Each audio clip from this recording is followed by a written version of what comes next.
Good evening, Hunslet and Riverside Ward. It is Councillor Paul Ray here with my fortnightly Ask Paul. Your chance to ask me, one of your elected representatives on Leeds City Council, pretty much anything you'd like to ask me, really. That could be local issues, give me feedback, etc. But as ever, it's your chance to ask me what you want, and for me to try and respond, and if I can't respond, to then take it away and try and get you an answer. So welcome to this fortnight's session. It will go pretty much as it normally does. I'll do some quick updates around the pandemic and around local issues. And then in about 5 or so minutes time, we will open it up to your questions to me about, as I've said, anything pretty much you want to ask me a question about. So first of all, just to kind of give you an update of where we are in terms of the council and its pandemic response. Obviously, the pandemic is still going on, and we are still looking at the replication rate of the virus. Now, the virus has seemed to have stabilised in Leeds in terms of its increase in replication rates. There are still clusters about the city, and public health leads, environmental protection teams, environmental health, and the NHS are obviously all on those. Obviously quite concerning, I appreciate, for a lot of parents as we build up to the return to school in September. I've had obviously a lot of correspondence about this from parents. I've been including quite a lot of online chats and tagged. This is government policy that we do return to school in September. Schools have some very stringent processes in place to manage the potential outbreaks. Schools are getting a huge amount of support from the council where it's practical for us to do so in around how they risk assess, how they manage those bubbles. But it is, in that sense, a matter of government policy and for each individual school and trust to implement how they go forward with that. In terms of the outbreaks that we have had in Leeds, Kirkstall seems to, according to reports, we have stabilised. The other infections we are picking up are localised to specific workplaces, and the environmental protection team is jumping on those really quickly. So the system we have in the city is very robust, and as a council, we really just continue to drive those messages around the wearing face masks, hand washing, just taking sensible precautions for us to protect each other. In terms of local updates, it's actually been quite quiet. August is a quiet month generally for politicians. It's the holiday month, Parliament's away, council tends to slow down, and a variety of kind of other functions do kind of come to a halt. Some local issues of note, though. So the Winston's application for the landlord who owns the building where Winston's is based on Dewsbury Road, they will be having their sub-licensing committee meeting on Tuesday, the 29th of September. I have objected, Councillor Nash have objected, Councillor Iqbal's objected, West Yorkshire Police have objected, and a number of other people. And on behalf of residents, I will be attending that meeting to speak against the granting of an alcohol licence to Winston's. I think it's completely inappropriate. And so now we've got a date for that. That's in my diary. Obviously, there was a serious incident on Royal Close during this week, which a gentleman was seriously injured, thankfully not life-threatening. That is an ongoing police investigation, but just to reassure people, the police do not believe there's any wider threat to the public. Obviously, we have seen an increase in violent crimes recently in this area, which is completely untypical, but all seem to have been related to other things, and it's just been, unfortunately, a really bad series of events. For those that live next to the M61, the sound barrier issue. So for those that live on Westbury Grove and Westbury Place North, I have spoken to Highways England about the proposed colour they're putting forward for the noise barrier, which is a really, let's just put it this way, it's a very interesting green, which is not entirely appropriate. I am in negotiations with them at the moment. It's quite difficult because it's Highways England, and they have effectively told me that if I do object, they may pull the funds for, or may have to pull the funds, shall I say, for the noise barrier. So it's quite sensitive conversation we're having with them at the moment, but I will obviously continue those conversations on behalf of residents. The other kind of big local update, I suppose, obviously, and I've had a lot of correspondence about this, is in relation to the number of travellers encampments we've had in Leeds recently, and particularly in Huntston Riverside Ward. Appreciate a very contentious issue, and it's very easy for it to get heated on the online forums. I think just a kind of couple of background things. This year has been quite problematic for the travellers community in one sense. A lot of them travel and they work. They've not been able to do that around the country as much, or in Europe, where a lot of them do go to work during Europe during the warmer months of the year. That has meant there's been a higher concentration, and the council has fortified, if you will, the entrance points to a lot more public land over the last couple of years. So the spaces for encampments for those temporary sites have reduced. However, I am committed to finding solutions to these things. And as I've said previously, though we will obviously secure public sites like Hunslet Moor, I am happy to say that we have effectively now negotiated and I think signed off on a 28-day negotiated site on Jack Lane, a former light industrial unit. And I am actively working to try and find other sites in the ward. We have to take a balanced approach on this of people have a right to move about, and we as a council have to provide some assistance to that, but we also have to protect public assets as much as possible. And beyond that, that's pretty much it for local updates. As I said, it is a quiet month in August for politicians.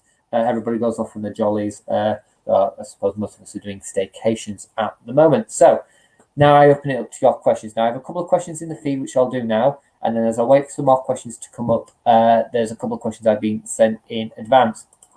So Jason, will there be parking enforcement on the cycle lanes and footpath on Dewsbury Road opposite Bison Steakhouse? Short answer is yes. Long answer is it takes a while to get done. So yes, completely unacceptable. It's a road traffic offence to be parking in a cycle lane. It's for the police in that sense to enforce. I have sent emails to West Yorkshire Police to ask them to look at this. I've been given sent some times of when this is happening, and they have been forwarded on, or yes, they have been forwarded on for the police to do this. One of the big problems with this type of enforcement, though, is getting people there at the right time. And particularly as we go into the later hours of the evening and the PCSOs are redeployed to other things, and so the kind of mainstay of the police come into force, then they have to obviously naturally prioritise emergency calls, etc., which is obviously difficult. But those conversations have been had. The number of cars that have been parking on that cycle lane are completely unacceptable, and it goes against what we're trying to do as a council in terms of incentivising cycle lane provision if there's loads of cars stuck there. So we are on to that. And yes, lovely to speak to you earlier today. I will be picking up the issue, and actually I'll raise this because it actually is a general issue. For anyone that lives on the Arvington's part of the ward, there's a little cut through across the old railway line from Arvington View down to Tulip Retail Park. We'll put some boulders to stop cars driving over it. But it's very slippery. It's become a public footpath effectively, and I'm in conversations now about trying to get some steps and hand railings there to try and make that safe as a proper kind of pedestrian access point. We did a stopgap, but we now need to formalise that arrangement. So, got no other questions in the feed at the moment. Oh no, hang on. Ian, the travellers that have attended the old Jack Lane site, that is going to become a negotiated stop. I don't know if that is a negotiated stop agreement at the moment because we're just finalising some of the paperwork for it. But that site will contain about 10 to 11 caravans on a 28-day negotiated stopping arrangement. There'll be a bond paid, toilets provided, regular cleanups, and quite active management from lead antisocial behaviour team, just to make sure things go smoothly. It's the right way for us to go forward. The site will be monitored, however, to make sure it is appropriate, but we sort of chose that as a site for, it's in an industrial sort of bit of the ward, but it's close to the motorway, so it meets the needs of the travellers community in that it's close to the motorway. It's hard standing. It's a manageable site for the council because it's relatively small. It's fenced off. But but it's just far enough away from other residential properties to prevent any potential disturbance. So by all means, we are looking for more sites like that. I'm actively working with that with council colleagues, and I do know at the next Inner South Community Committee we are having a conversation about how we move forward as South Leeds or Inner South Leeds to try and manage these complex community tensions that arise when encampments happen. Richard, so I have passed this on to the environmental protection team, and what they're saying is from a statutory point of view, they can't do anything unless it's smellable at someone's house. Now, what people are reporting is it smells as they're walking. So I've had to pass it on to our cleaner neighbourhoods team, who have the responsibility for kind of the environmental ones. I've not heard back from them yet, is the honest answer, because ones like that are actually quite complicated, because it depends what's actually producing it. If it's something on public council land, something we can get involved in. If it turns out it's private land, well, the council still gets involved, but it becomes civil enforcement. If it's another institution like CNT, Canals and Riverside Trust, they then get involved. So I'm just waiting for feedback from that. And our Clean and Neighbourhood Enforcement officers, there's 3 for the entire ward. And there's a lot of enforcement cases going on, as you can possibly imagine. So it's not that it's been forgotten, Richard. It's just going to take us a little while to get around to it. Now, if that smell starts to be picked up in people's property, so actually the odour is strong enough to be picked up in a residential property, then it goes under the remit of the environmental protection team. It's just the way they work under the statutory things. So if that does happen, let me know and I will pick that up. Yeah, Ian, I think actually having proper sites makes a lot of sense, and that's what we're aiming for. Again, the Travellers community has a long historic link to South Leeds. I don't want that to be cut off. But again, we have to get the right balance between providing the temporary sites, and we're really good at providing permanent sites in Leeds. We are, I think, pretty much up to full volume, but we have more sites planned. But actually, one of the big issues we have is those temporary 28-day negotiated sites, and I think we have to find an active solution to get that done. And I'm quite happy we found one in Hunslet and Riverside so far.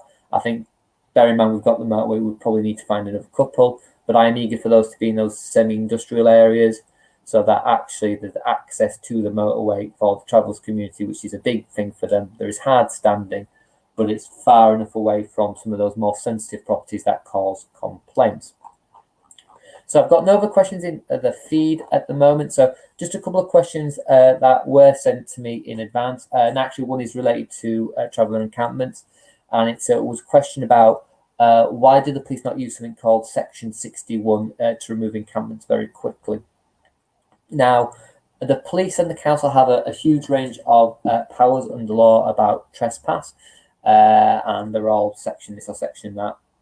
And Section 61 is a very specific police power that where there is more than 2 people trespassing on the land and there's basically damage, etc., or community loss of amenity, they have the right to exercise that power to effectively evict without going to court, whereas the council has to follow a civil process. The reason why the police don't use it is takes a lot of officers, is the honest answer. And what they will do is they will make a judgment call on the severity of an encampment and whether or not actually, with all other operations in the area, etc., actually it entails the sufficiency of that staff. We sometimes, as politicians, disagree with them. We would like to make sure that community assets aren't being lost during unauthorised encampments, but it is a difficult issue for the police because they have to manage their resources. Now, another question I got was in relation to some of the other parking restrictions in the city centre. There's literally just been a press release released by the council from Tuesday, the 1st of September. All normal parking rules are back in force in Leeds, so all the relaxations will have ended, and we are back to normal business in terms of parking enforcement. So for those people that have been using some of the flexible arrangements, please be aware if you do that, from the 1st of September, you are likely to get a ticket. So please do try and watch out for that. I had another question sent to me in advance around planning issues and planning notices. Now, it has obviously been very hard over the pandemic for the planning department to do their planning notices, and there have been a couple of occasions where notices have gone out late. We are getting all planning notices out onto land posts, etc. now, and the normal kind of communication process is starting back up. So please just be patient with that. Again, any really sensitive planning issues, if you've gone to my website, I mention them anyway. Just literally go to councillor, and that's with a CLLR, paulray.com, and any sensitive planning issues are up there. Other than that, that's the only other questions I got sent to me in advance. So we're 15 minutes into this and no one is asking me any questions. Does that mean I'm getting an early night? Because that would be nice. Not that it's a great night, it's a bit dreary out there. So anyone else got any other questions for me? I'm literally yours for at least the next 14, 15 minutes. Let's have a look. I'll probably save one in the questions section. That would probably help, Paul. Right. Any update on the planning alterations? Sorry, there we go. Any update on the planning alteration application for Victoria Riverside Pubs?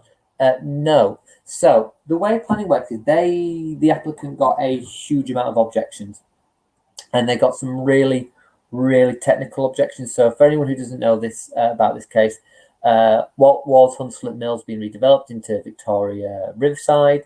As part of that planning application, they were required to provide a retail unit for a grocer. They put in a request to alter that to 7 flats because they say they can't get someone to take up the retail unit. Now, they did put in a request, and a substantial amount of objections came in. And there are certain objections that the council's obliged to kind of try and find a solution with the applicant, particularly around statutory things. So the first part of call is the objections come in, and then the officers basically, because it's a presumption of development, have to find solutions with the applicant. So what they will do is they will look at the technical, can we get around that? And basically that's the stage that they're at the moment, Richard. They're trying to see if they can find solutions to some of those technical objections. Now, if they can't find solutions to those technical objections, they will then issue a judgment on whether or not the technical issues are enough to prevent the application, at which point they'll make a decision. Now, I've written to them already, as you will know as residents, and said, from my perspective, if there is a presumption of approval, I want that to go to panel, where a panel of council sit there, because I'm deeply concerned about the sustainability of the area if we lose a retail unit. And the thing about retail units is once they're lost, they're gone. Once that's turned to 7 flats, it ain't getting turned back to a shop at a later date. So short answer is they are working through that technical process they have to go to see if they can address those technical issues. If they can't address them, then it won't happen anyway. If they can address them and the planning officers are comfortable that they would like to grant approval, well, then we'll have that argument at a public council's plans panel, and I will be very much supporting residents and some of the other objectors in protesting against the conversion of those flats, but we'll have to wait and see. Brenda, no, I haven't. I sent the email off to the parks manager about the yellow lines. Now, our local parks manager tends to answer a lot of emails late in the evening and early on Saturday, simply for the fact they're out there doing park stuff, which is what they're paid for because they're a parks manager. So as soon as I know about the double yellow lines on Hunslet, sorry, not double yellow lines, the white lines for the play pitch on Hunslet Moor, Brenda, you and the Friends of Hunslet Moor and Hunslet Moor residents will get an update from me. Not an issue with that at all.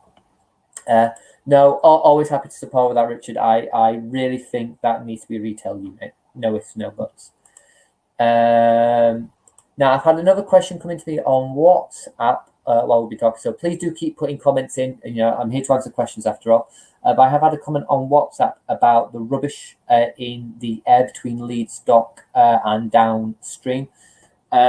So for anyone who hasn't seen this on social media, someone decided to dump a huge volume of domestic waste into the River Aire, just further upstream from Leeds Dock.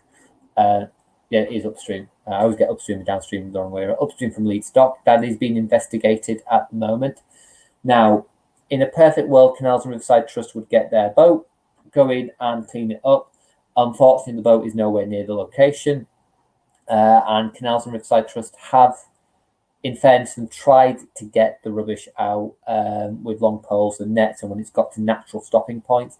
The difficulty they've had is a lot of the bags are quite weak, and when they've tried to claw them back in, as it were, it's actually spilt rubbish and rubbish has gone further. So I do have sympathy for Canals and Riverside Trust. It is something they are actively trying to resolve, and they are trying to get their boat up as close as possible. But for those people that are seeing full rubbish bags floating in parts of the river, CRT do know about it. Sorry, Canals and Riverside Trust do know about it.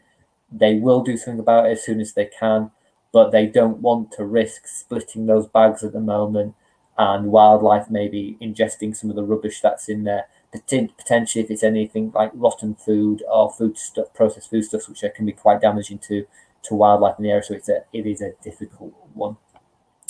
Right, so we've got about at least another 10 minutes. Are there any more local questions for me, or citywide questions? It's what I'm here to do.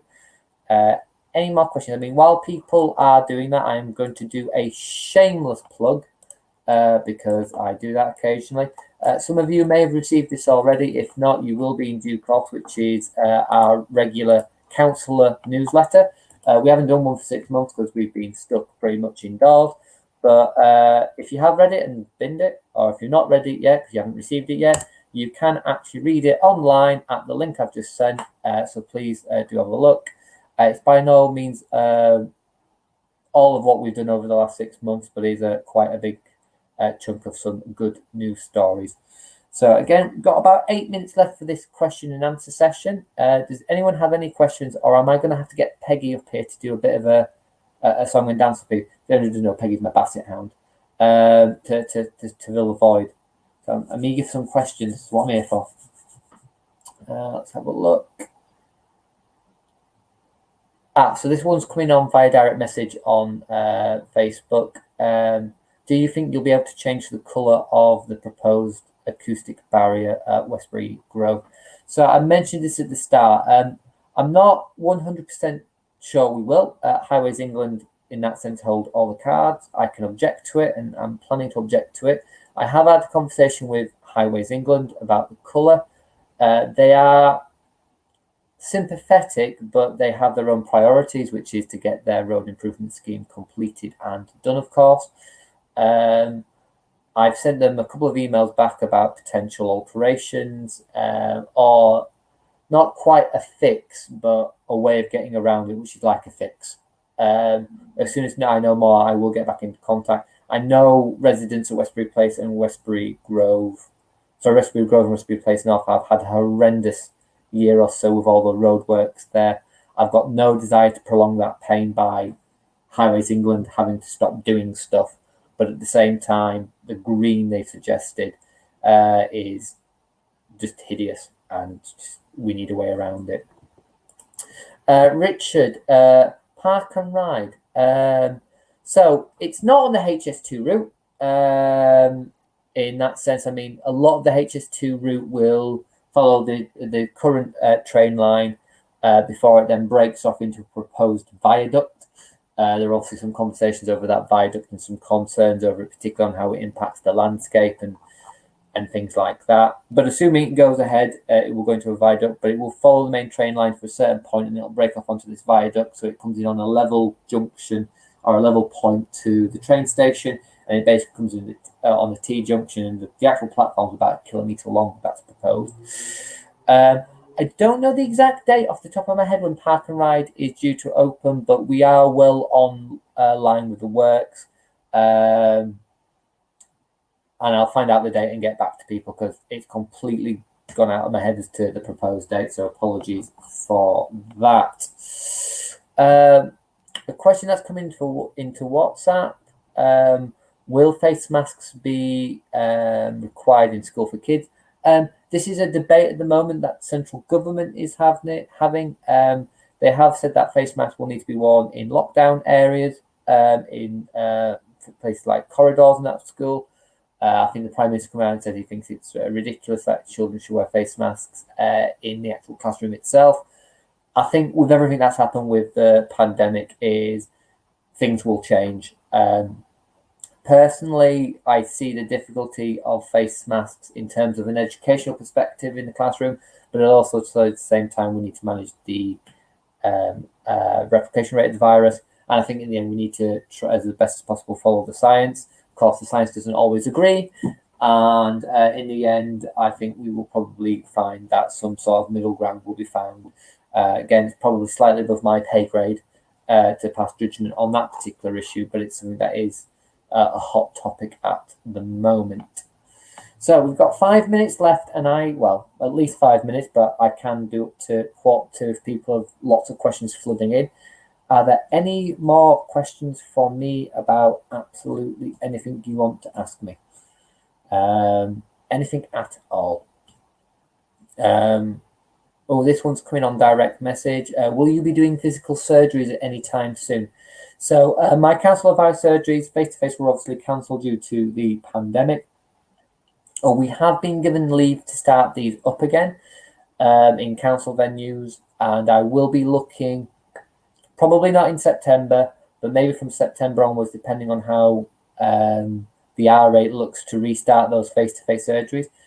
Obviously, as you can tell by the ticker at the bottom of this video, I am contactable in quite a lot of ways, but I appreciate sometimes people like to sit in front of me and ask me questions face-to-face and see my facial expression. So as soon as I can get those going again, I will do. I do think having that option of speaking to your elected representative is a really important part of our democracy, and I felt really contained not being able to do that for the last 5 or so months. Let's have a look. Any other questions? Will there be a post-COVID mass hug? I have literally no idea, and I'm not really a huggy person. So if there is one, I don't think I'm going to participate in that, if I'm completely honest. I'm just not a huggy person by nature. I'm sure there'll be a lot of people that will do some sort of grand gesture at the end of all this, whenever this all ends. But no, personally, I will not be getting involved in any mass hugs. I am not a very huggy person in that sense. I'm a soft soul, but I just don't hug. Right. Any other questions, whether they're serious or not serious? You've got at least another couple of minutes before I let you go and enjoy your dreary weekend without hearing me drone on. Anything else you would like to ask me? Absolutely anyone. So I've got nothing on Facebook at the moment. I've got nothing on Twitter, nothing on YouTube, nothing on WhatsApp, no direct emails, and no direct face messages. I clearly can't have fixed everything in the wall. If I have, go me. But I don't think I have, because you keep all sending me emails. Anything else from anyone else?